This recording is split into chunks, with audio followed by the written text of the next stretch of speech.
আসসালামু আলাইকুম রহমতুল্লাহি অবরাকাতু। আলহামদুলিল্লাহ ওসসালাতু ওয়াসসালামু আলা রাসূলিল্লাহ বাদ। সুপ্রিয় দর্শক শ্রোতা ভাই বোন, চলুন তাহলে আর বিলম্ব না করে যে সমস্ত প্রশ্ন ইতিমধ্যে আমাদের কাছে চলে আসছে সেই প্রশ্নগুলোর উত্তর আমরা দিতে শুরু করি। মাহমুদুল হাসান আপনি লিখেছেন, আগে ধার্মিক ছিলেন না, হঠাৎ করে ধার্মিক হয়েছেন। এই শ্রেণীর অনেককে দেখা যায় আগে যতটা উদ্যমের সঙ্গে পেশাগত কাজ করেছেন, ধার্মিক হওয়ার পর ততটা উদ্যম ধরে রাখতে পারেন না। পেশাগত কাজে আগের মতো মনোযোগ দেন না। ধর্মের সঙ্গে কি বৈষয়িক কাজের কোনো বিরোধ আছে? নতুন দিনে ফেরা মানুষদের প্রতি হালাল ক্যারিয়ার সম্পর্কে আপনি কোন বার্তা দিবেন কিনা? ভাই মাহমুদুল হাসান, আমাদের অনেক ভাই বোন আছেন যারা আসলে দিনে ফেরার পর বা একসময় দিন সিরিয়াসলি চর্চা করতেন না, এখন সিরিয়াসলি দিন চর্চা শুরু করছেন সব ক্ষেত্রে। এই মানুষগুলো আখিরাতমুখিতা এবং সত্যিকারের দিনদারিতা চর্চা শুরু করার পর থেকে দেখা যায় যে তারা আসলে কাজে কর্মের প্রতি মনোযোগ হারিয়ে ফেলছেন। তো এই মনোযোগ হারিয়ে ফেলাটা অনেক সময় এই কারণে হয় যে এই জাগতিক কাজ এটা আর এত সিরিয়াসনেস সাথে কী করব, এরকম একটা ভাবের কারণে। তো এরকম যাদের মধ্যে হয় আমি মনে করি তাদের এটা ত্রুটি, তাদের এই ধারণাটা ভুল যে জাগতিক কাজ এখানে সিরিয়াসনেসের দরকার কি, বা এখানে এত সিরিয়াসনেসের কী আছে, তার চাইতে আমি কখন এবাদ করতে পারবো, তার জন্য আমি ব্যাকুল হয়ে গেলাম, এমনটি করা উচিত নয়। কারণ নবী করিম সাল্লাল্লাহু আলাইহি ওয়াসাল্লাম বলেছেন, ইন্নাল্লাহা ইউহিব্বু ইযা আমিলা আহাদুকুম আমালান আন ইউতকিনাহু। আল্লাহ রাব্বুল আলামিন বান্দার কোনো কাজে যখন ইতকানের সাথে করে তখন সেটা আল্লাহ তাআলা পছন্দ করেন। যে কোনো কাজ করবে, এখানে আমালান আরবি গ্রামার অনুযায়ী তানবিন এর মধ্যে ব্যাপকতার অর্থ আছে। বান্দা যদি কোনো কাজ করে, কোনো কাজ সেটা দুনিয়াবি পরকালীন যে কোনো কাজ করে, সেটা যেন ইতকানের সাথে করে, এটা আল্লাহ তাআলা পছন্দ করেন। ইতকান মানে হলো দৃঢ়তা, যথাযথভাবে করা, সিরিয়াসনেসের সাথে করা। অতএব সেটি আমাদেরকে মাথায় রাখতে হবে। দ্বিতীয়ত হলো, অনেক সময় আমরা অন্যের প্রতিষ্ঠানে যখন, অন্যের মালিকানাধীন প্রতিষ্ঠানে যখন চাকরি করি তখন আমাদের সিরিয়াসনেস কম থাকা মানে আমাদের দিনদারিতারা কম থাকার দলিলিটি। কারণ অন্যের হক আমি নষ্ট করছি বা আমি হক আদায়ে কার্পণ্য করছি, গাফিলতি করছি, এটা করা উচিত নয়। এমনকি যদি অন্যের চাকরি নাও করেন, আপনি বাবার ব্যবসা দেখছেন বা পারিবারিক ব্যবসা দেখছেন, সেক্ষেত্রে আপনার সিরিয়াসনেস না থাকাটা এটা সমাজের জন্য একটা বড় ধরনের বাজে বার্তা বহন করবে। কারণ অনেক মানুষ আছে যারা দিন সম্পর্কে সঠিক ধারণা তাদের নেই। তারা মনে করবে যে দিনদারিতার পথে চলে গেলে মানুষ এভাবে ক্ষতিগ্রস্ত হয় এবং তার দ্বারা পরিবার ক্ষতিগ্রস্ত হয়, ব্যবসা বাণিজ্য ক্ষতিগ্রস্ত হয়। তখন আপনার এই আচরণটা দিন বিমুখতার পথে মানুষকে আহ্বান করলো। তো এই সমস্ত কারণে একজন মুসলিম আসলে তার ধর্মচর্চার পর, দিনদারিতা পরিপূর্ণভাবে চর্চা করার পর, পরিপূর্ণভাবে ইসলামে প্রবেশ করার পর তিনি আরও বেশি কাজে কর্মে সিরিয়াস হয়ে যাবেন, সেটি বরং কাঙ্ক্ষিত এবং প্রত্যাশিত। বিশেষ করে সেটিকে তার দাওয়ার একটি হাতিয়ার এবং মাধ্যম হিসাবে নেওয়ার কারণে। আর অপরদিকে নবী করিম সাল্লাল্লাহু আলাইহি ওয়াসাল্লাম হাদিসে যে কোনো কাজ আমরা করব সেটাকে সর্বোচ্চ সিরিয়াসনেসের সাথে করার যে গুরুত্ব রয়েছে সেটার উপর আমল করতে গিয়ে এমনটি আমাদের করা উচিত। আব্দুল হাকিম আপনি লিখেছেন, কয়েকদিন পরে হিজরি নববর্ষ শুরু হবে। হিজরি নববর্ষে মুমিনদের করণীয় বর্জনীয় সম্পর্কে জানাবেন। এদিন ভালো খেলে নাকি সারা বছর ভালো খাওয়ার সুযোগ হয়, এটা কতটুকু সত্য? হিজরি নববর্ষ শুরু হলে বছরের প্রথম দিন, নতুন বছরের প্রথম দিন ভালো খেলে সারা বছর ভালো থাকা যায়, এরকম একটা কথা লোকমুখে প্রচলিত আছে এবং একটি হাদিসের নামে একটা মিথ্যা এবং বানোয়াট উক্তিও এক্ষেত্রে বর্ণিত আছে। তো এটি আসলে একেবারে ভিত্তিহীন কথা। কোনো কোরআন অথবা হাদিসের কোনো জায়গায় এটি সাব্যস্ত হয়নি যে হিজরি বর্ষের প্রথম দিন ভালো খেলে সারা বছর ভালো থাকা যাবে। বরং এটি একান্ত মনগড়া কথা এবং ভিত্তিহীন কথা। এছাড়া হিজরি নববর্ষকে কেন্দ্র করে অনেক কুসংস্কারাচ্ছন্ন বিশ্বাস আমাদের সমাজে আছে, সেগুলো থেকে আমাদের বেরিয়ে আসতে হবে। বরং হিজরি নববর্ষকে সামনে রেখে হিজরতের শিক্ষা, তাৎপর্য সেগুলো আমরা স্মরণ করতে পারি, আমাদের স্মরণে আসতে পারে।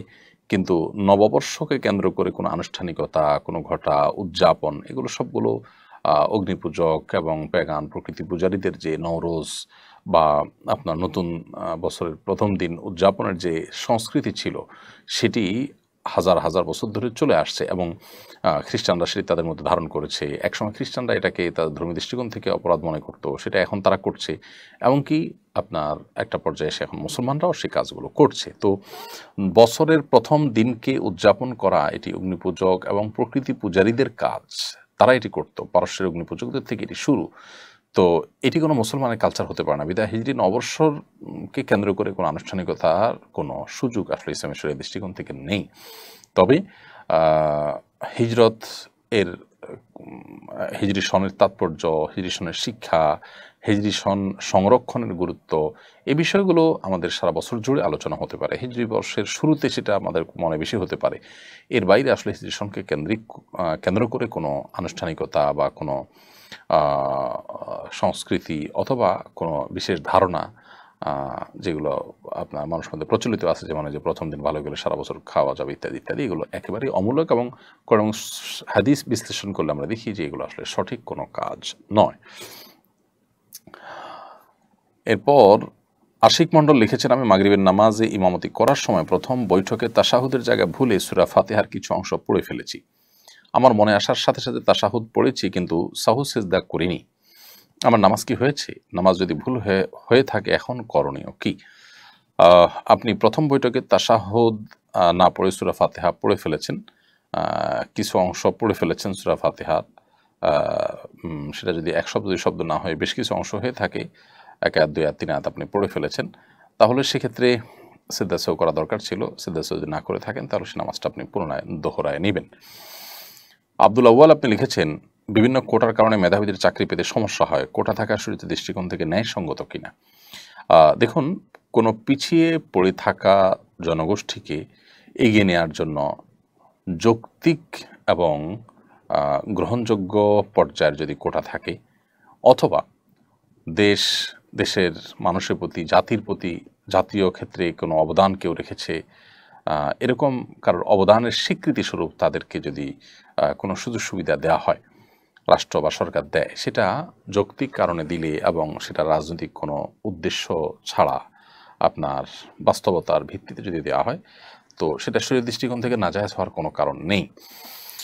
বাট সেটা যদি অযৌক্তিক কারণে দেওয়া হয় অথবা অযৌক্তিক রেশিওতে দেওয়া হয়, তাহলে সেটা অবশ্যই অন্যায্য হবে এবং জুলুমে পর্যবসিত হবে। বিশেষ করে যে সমস্ত জায়গায় আসলে মেধার ক্ষেত্রে ছাড় দেওয়া উচিত নয়, যেখানে আসলে মেধাই সব কিছুর উপরে প্রায়োরিটি পাওয়া উচিত, না হলে জাতি ক্ষতিগ্রস্ত হবে, মানুষ ক্ষতিগ্রস্ত হবে, বিভিন্নভাবে আমাদের স্বার্থ ক্ষুণ্ণ হবে জাতির, সেরকম জায়গাতে বিশেষ করে এই ধরনের ফ্যাসিলিটিস যদি থাকে, কোটার ফ্যাসিলিটিস বা কোটার সুযোগ, তাহলে সেক্ষেত্রে এখান থেকে জাতি ক্ষতিগ্রস্ত হতে পারে, এরকম কোনো সিদ্ধান্ত নেওয়ার মতো ব্যাপার হলে সেটিতে অবশ্যই অন্যায় হবে। এগুলো আসলে পরিস্থিতি এবং ডিমান্ড, প্রয়োজন এবং আপনার আমাদের সাধ্য, এসব কিছুকে সমন্বয় করে এগুলো করতে হবে।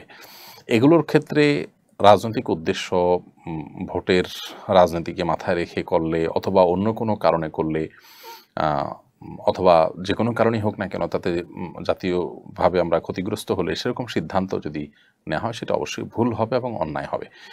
অনেক সময় দেখা যায় যে আমরা এই জাতীয় কোটার কারণে নানামুখী বিপত্তির মুখে পড়ি।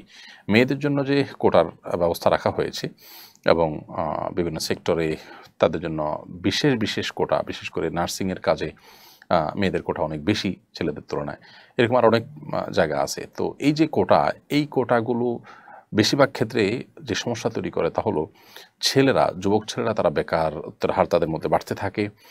মেয়েদের তাদের স্বকীয়তা বজায় রেখে মেয়েদের অঙ্গনে কাজ করবে, ইসলাম সেটাকে নিষেধ করে না। একজন মুসলমান হিসাবে আমরা কেউ সেটাকে ডিনাই করি না। একজন মেয়ে, নারীদের যে সমস্ত সার্ভিসের ব্যাপার থাকবে সেগুলো একজন মেয়ে দিবেন, সেটাই কাঙ্ক্ষিত। অতএব তিনি সেই জায়গাতে কাজ করতে পারেন। কিন্তু তাকে ছেলেদের সাথে যদি মিশিয়ে ফেলা হয় বা যেখানে ছেলেরা কাজ করতে পারে সেখানে ছেলেদের তুলনায় তাদেরকে যদি প্রায়োরিটি দেওয়া হয়, তাহলে সেটা কি হবে? তার ফলশ্রুতিতে যা হওয়ার তা হচ্ছে, সমাজে আমরা দেখতে পাচ্ছি। একজন মেয়ে, তিনি যদি স্বাবলম্বী হন, আর্থিকভাবে শক্তিশালী হন, তিনি দুর্বল ছিলেন একসময়, এরপর আস্তে আস্তে তিনি শক্তিশালী হয়েছেন। বাস্তবতা হলো যে এরকম পরিস্থিতি তৈরি হলে তখন এই মেয়ের সংসার খুব বেশি একটা টেকে না বা দাম্পত্য কলহ তার দিন দিন বাড়তে থাকে। এর বিপরীতে একজন ছেলে যদি চাকরি না থাকে, তার বেকার থাকেন, এরপর চাকরি পান, কিংবা অর্থনৈতিকভাবে তিনি স্বাবলম্বিতা অর্জন করেন, তার অর্থনৈতিক ভিত্তি যদি মজবুত হতে থাকে, তখন তার দাম্পত্য সম্পর্ক আরও ভালো হয়। এই বাস্তবতাকে বোধহয় আমরা কেউ অস্বীকার করতে পারবো না। এটাকে নিয়ে আমরা যে যত কথাই বলি, কিন্তু এই চিত্রটাকে অস্বীকার করবার কোনো সুযোগ নেই। তো কোটার ক্ষেত্রে বিশেষ করে এই জাতীয় বৈষম্য বা এই জাতীয় অনাচার বা এই জাতীয় সমস্যা বা সংকট যদি সৃষ্টি করে, সেটা অবশ্যই অযৌক্তিক হবে, অন্যায্য হবে। এর জন্য এটা ভ্যারি করবে যে পরিস্থিতিটা কি, কতটুকু রাখা হলো, অনেক বেশি রাখা হলো কিনা, তাতে আমাদের মেধাবীদেরকে কাজে কর্মে লাগতে নিরুৎসাহিত করা হয় কিনা, মেধাবীরা দেশ ছেড়ে বিদেশে চলে যায় কিনা, মেধাহীন লোকরা চলে এসে আমাদের জাতীয় সেক্টরে সমস্যা তৈরি করে কিনা, এই বিষয়গুলো খুবই গুরুত্বপূর্ণ। অতএব সেগুলোকে মাথায় রাখা দরকার। পশ্চিমারা বিভিন্ন লোন সুযোগ সুবিধা দিতে গিয়ে আমাদের দেশে যারা যখন ক্ষমতা থাকে সরকারকে চাপ দিয়ে সমস্ত কোটাগুলো বিভিন্ন কোটা তারা তাদের মতো করে আদায় করে নেয়।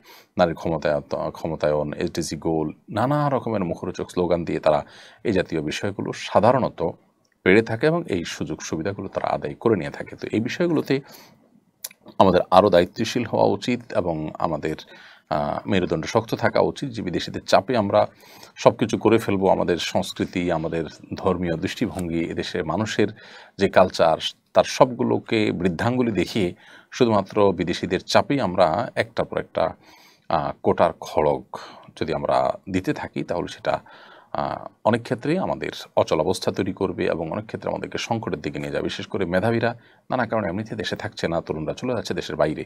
এরা যদি এভাবে চলতে থাকে তাহলে সেক্ষেত্রে নিশ্চয়ই সেটা আমাদের কারোর জন্য ভালো কিছু বয়ে আনবে না। অতএব মৌলিকভাবে আমি শরিয়ার দৃষ্টিকোণ যদি বলি, তো একজন পরিবারের কর্তা যেরকম তার পরিবারের সদস্যদের মধ্যে কোনো একজন পিছিয়ে আছেন তাকে এগিয়ে নেওয়ার জন্য বিশেষ কোনো সুবিধা দিলেন, এটা যেরকম নাজায়েজ নয়, অতএব রাষ্ট্রীয়ভাবে রাষ্ট্র যারা পরিচালনা করছেন তারা কোনো ক্ষেত্রে কোটা ব্যবস্থা রাখলে সেটা নিষিদ্ধ নয়। বিশেষ করে যখন কেউ রাষ্ট্রের প্রতি কোনো অবদান রেখেছেন, তাদেরকে স্বীকৃতিস্বরূপ কোনো কোটা দেওয়া হলো, কোনো সুবিধা দেওয়া হলো, এই সুবিধাগুলো দেওয়া অন্যায্য নয়, কিন্তু এটার রেশিওটা যেন যৌক্তিক হয়, অযৌক্তিক না হয়। বিশেষ করে যে সমস্ত জায়গায় মেধার ক্ষেত্রে কোনো ছাড় দেওয়া উচিত না সে সমস্ত ক্ষেত্রে আপনার কোটা যথাসম্ভব না রাখা, এই বিষয়গুলো আসলে অবস্থা এবং পরিস্থিতির উপরে ভিত্তি করে এগুলোর বিধান শরিয়ার দৃষ্টিকোণ থেকে আসবে। এখানে অসৎ উদ্দেশ্য যদি কাজ করে, রাজনৈতিক টার্গেট লক্ষ্য যদি কাজ করে, জাতির ক্ষতি হোক আর লাভ হোক, তাহলে সেক্ষেত্রে সেটা যে অন্যায়, সেটা যে গুনাহের কাজ হবে সেটি বোঝার জন্য পণ্ডিত হওয়ার প্রয়োজন নেই।